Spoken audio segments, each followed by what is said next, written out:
কোরআন, হাদিস, ইজমা, কিয়াস, আমরা এই চারটার আহাল। এখন একদল নতুন নাম রাখছে, আমরা আহলে কোরআন, আমরা আহলে কোরআন।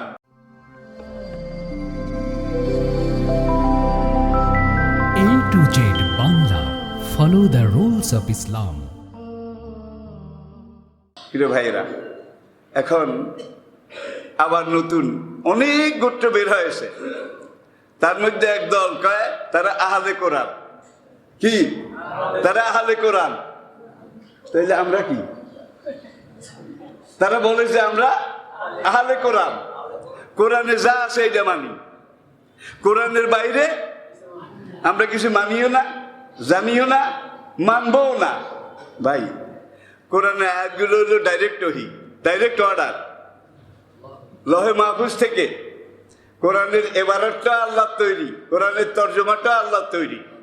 এই এবারত আর তর্জমা সহ নবী মুহাম্মদ সাল্লাল্লাহু আলাইহি ওয়াসাল্লামের সিনা মোবারকে 23 বছর পর্যন্ত নাজিল হয়েছে। 23 বছর। মুসা আলাইহিস সালামকে তুর পাহাড়ে ডেকে আল্লাহ তাওরাত কিতাব একবারে দিয়েছিলেন, একবার, ওয়ান টাইম। ধরো এটা তাওরাত, 70 উটের বোঝা ছিল তাওরাত কিতাব। জমরুদ কাঠের উপরে লেখা ছিল। ভাই, ইতিহাস পরম্পরায় পরবর্তী যুগে তাওরাত হারিয়ে গেছে।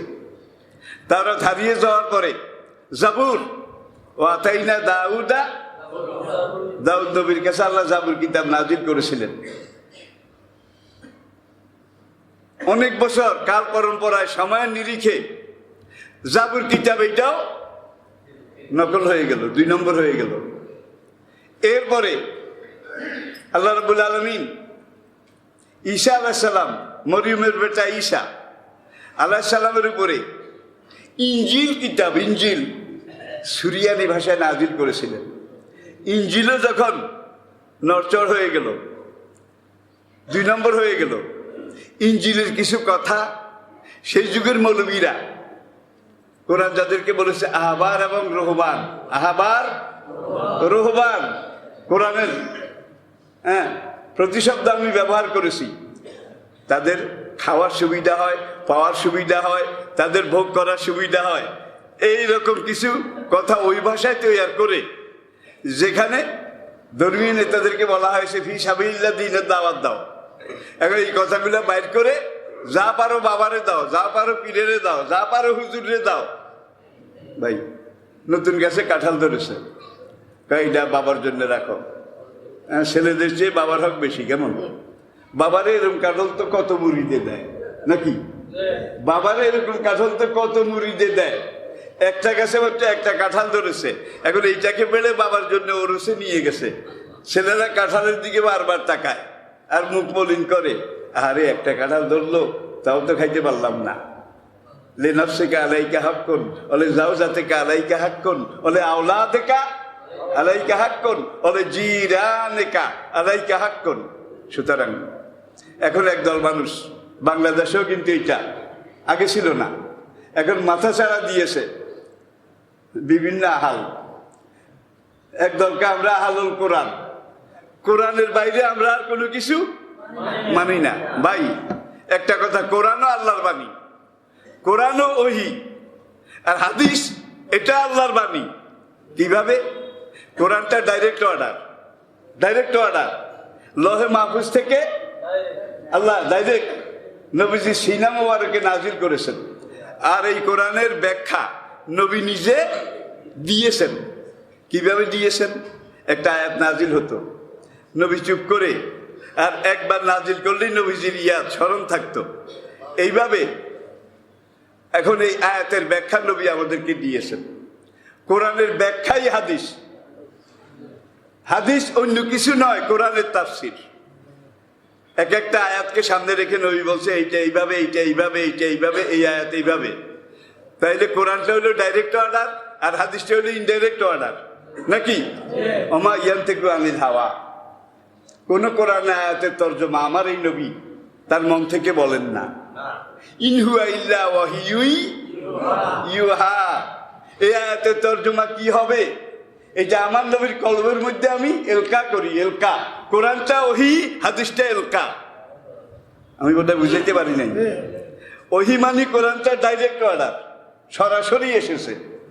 আর কি মনে করেন, সানুল কি আলাইকা কাউলান সাকিলা, কাউলান নবী সফরে যাচ্ছেন, জিবরাইল এসে সিগন্যাল দিল, কাসেল সেলাতিল জারস, লোহার শিকলের আওয়াজের মতো ঝন ঝন ঝন ঝন। নবী উটের পিঠ থেকে নেমে পাহাড়ের ডালে গিয়ে পাথরের উপরে শুয়ে গেলেন একটা চাদর মুড়ো দিয়ে। জিবরাইল এসে একটা দুইটা আয়াত নাজিল করে চলে গেলেন। নবীজি কিছুক্ষণ পরে উঠলেন, উঠার পরে দেখা গেল নবীজির দেহ মোবারক ওই পাথরের মধ্যে অর্ধেক শরীর গেড়ে গেছে। কাদা মাটি নরম মাটিতে ডাব পড়লে কি হয় দেখছেন না, অর্ধেক দেবে যায়। এই পাথরের মধ্যে নবীর দেশ মোবারক, নবীর দেহ মোবারক অর্ধেক পাথরের মধ্যে গেড়ে গেছে। সাতবক আসমান জমিন, আরশ কুরসি লৌহ কলম, আলমে নাসুত আলমে মালাকুত, সবকিছুর ওজন যা, এই কোরআনের ওজন তার চাইতে লক্ষ কোটি গুণ বেশি। এখন কোরআনগুলো আল্লাহর বাণী, আর কোরআনে আয়াতের ব্যাখ্যা তরজমা তাফসীর নবী আমাদেরকে সাহাবায়ে কেরামদেরকে দিয়েছেন। সাহাবায়ে কেরাম যতদিন নবীজি জীবিত ততদিন কোরআন এটা লিখে রাখতেন চামড়ার উপরে, হাড়ের উপরে, হ্যাঁ, বিভিন্ন খেজুর পাতার উপরে আয়াত নাজিল হলে লিখে রাখতেন। আর সাহাবারা একবার দুইবার শুনলেই মুখস্থ হয়ে যেত। বিদায় হজ্জের দিন নবীজির সামনে 1,24,000 সাহাবা ছিলেন, 1,24,000 বিদায় হজ্জের দিন। এই 1,24,000 ঐতিহাসিক বালাজুরি তার তারিখে লিখেছেন 1,40,000। তারা সবাই হাফেজে কোরআন ছিলেন। সাহাবারা একবার দুইবার শুনলেই মুখস্থ হয়ে যেত। এই 1,40,000 সাহাবা সবাই কোরআনের হাফেজ ছিলেন। বর্তমান বিশ্বে 4,34,00,000 আন্তর্জাতিক মানের হাফেজে কোরআন জীবিত আছে।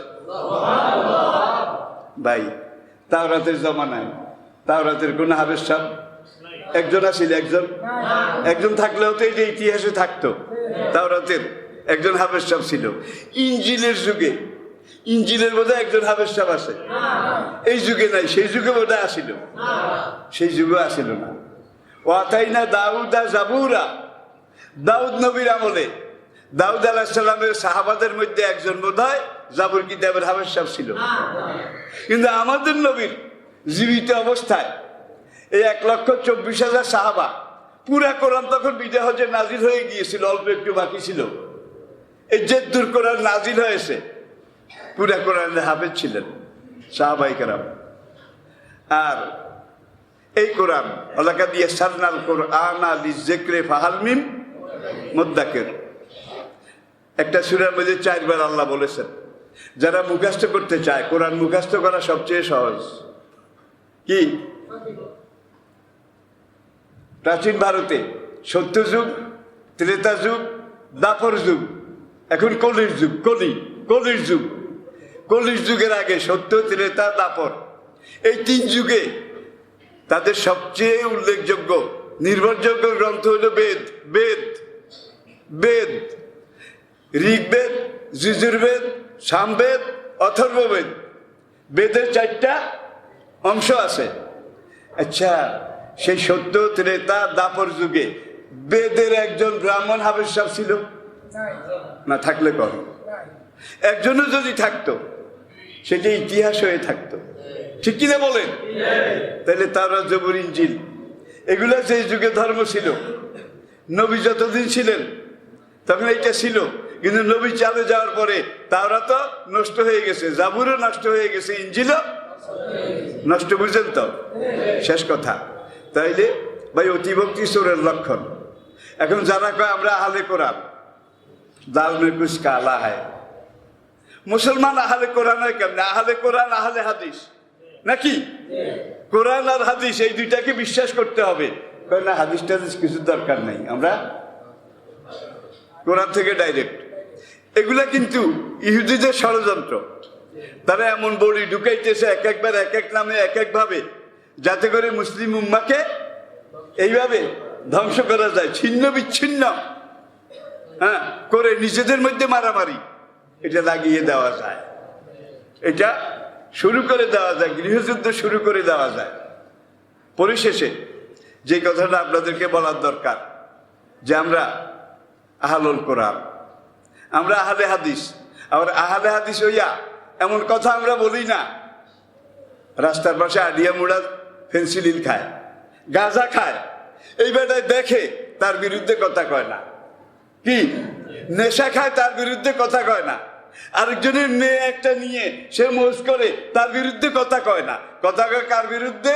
মসজিদে নামাজ পড়তে যারা আসছে কয় ইয়ানো আব্বাইল্লাকা, ইয়ানো বান্ধো ইয়ানো বান্ধিও না, আমি জোরে কও আস্তে কও, এগুলো কিন্তু আরেকটা গজব। কি হাসরের দিন আল্লাহ বোধহয় জিজ্ঞাসা করবে আমি জোরে কইছো না আস্তে কইছো? বোধহয় আল্লাহ এটা জিজ্ঞাসা করবে। ওই এগুলো আসলে কি? নেই কাজ খইভাজ, নেই কাজ খইভাজ। সুতরাং যারা নামাজ পড়তে আসে, কিভাবে দাঁড়াবেন, কিভাবে হাত উঠাবেন, কোনখানে হাত বাঁধবেন, কাবা শরীফে যারা গেছেন, মসজিদে নববীতে যারা গেছেন বলেন, সেখানে কেউ হাত এখানে বাঁধে, কেউ এখানে বাঁধে, কেউ মুঠে বাঁধে না। সেখানে বোধহয় তরাতরি তর্ক বিতর্ক হয়। তাইলে এগুলো নিয়ে, এগুলো তো ইসলামের ফরজও নয়, ওয়াজিবও নয়, সুন্নতও নয়, নফলও নয়, এগুলো নিয়ে যারা টানাটানি করে তারা ইসলামের খেদমত করে না, ইসলামের 12টা বাজায়, মুসলমানদের দলাদলি সৃষ্টি করে। ঠিক কিনা বলেন? তাইলে আমরা তো মুসলমান, মুসলমান মানে কোরআনের আহাল, মুসলমান মানে হাদিসের আহাল। এখন একদল নতুন নাম রাখছে আমরা আহলে কোরআন, আমরা আহলে কোরআন। ভাই ইজা জাকাল মুনাফিকুনা কালু নাশহাদু ইন্নাকা রাসূলুল্লাহ, মুনাফিক দি গ্রেট নবীজির কাছে এসে বলে হুজুর আমি যে মুসলমান, এই ব্যাপারে আপনাদের কোনো সন্দেহ আছে নাকি? আমি যে মুসলমান এই ব্যাপারে আপনাদের কোনো সন্দেহ আছে নাকি? ভাই এখন একদল মানুষ কয় আমরা কি মুসলমান না, আমরা কি মুসলমান না? তো মুসলমান হতে হলে পুরা কোরআনকে গ্রহণ করতে হবে, কোরআন আল্লাহর বাণী। আর কোরআন বুঝতে হলে হাদিসকে গ্রহণ করতে হবে। আর এই হাদিস বুঝতে হলে উম্মতের ইজমা এটাকে বুঝতে হবে, ইজমা বুঝতে গেলে কিয়াসকে বুঝতে হবে। তাহলে শরীয়তের রাসূল 4টা, কোরআন হাদিস ইজমা কিয়াস, কোরআন হাদিস ইজমা কিয়াস। আমরা এই 4টা রাহাল, আমরা এই 4টা রাহাল। নাকি শুধু আহলে কোরআন, নাকি আহলে অমুক, আহলে তমুক? আমরা আহলে ইসলাম। আমাদের সংবিধান, আমাদের শাসনতন্ত্র 4 ভাগে, কোরআন, কোরআনে না পাইলে হাদিস, হাদিসে না পাইলে ইজমা, ইজমায় না পাইলে ইজতিহাদ কিয়াস। এটার উপরে, এটা হলো ইসলামের শরীয়তের যে 4টা ভিত্তি। শরীয়তের ভিত্তি 4টা, কোরআন হাদিস ইজমা কিয়াস। আর ইসলামের ভিত্তি 5টা। কয়টা?